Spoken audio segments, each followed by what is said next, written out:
Yes, the U.S. Attorney says that they'll be taking a close look at unlicensed, unlawful sellers. But some gun owners that we spoke to today say when it comes to violence, they don't think that this will make a difference.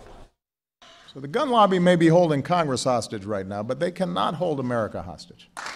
We do not have to accept this carnage as the price of freedom. With Congress deadlocked and mass shootings on the rise, President Obama has moved ahead with unilateral gun control measures. That's been the pattern of occurrence for this president to take things into his own hands. His executive actions are already creating criticism, much controversy over required background checks for all buyers. And here in New Hampshire, the U.S. Attorney says they have received their marching orders. There is this potential problem out there with gun shows and online sales where the people who are selling are not licensed firearms dealers.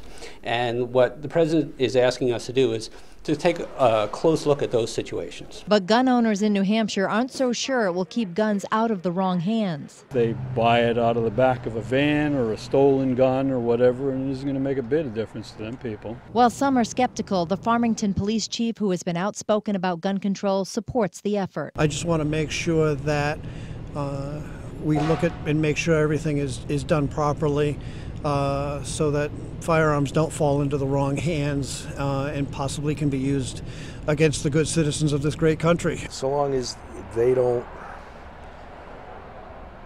infringe on our rights on what guns we can have or what guns we can't have, I'm all for stricter laws. But this gun owner worries this is just a stepping stone to restrictions that will affect him. But the U.S. Attorney says the plan is to crack down on unlawful sales. That is at least the potential for additional criminal cases that could be brought and that we would prosecute. Now, the acting U.S. Attorney says that already in his office they have about 85 firearms cases that they're working on. He says it will take several months for them to know the full impact that this executive order will have in New Hampshire. Reporting live in the newsroom, Heather Hamill, WMUR News 9.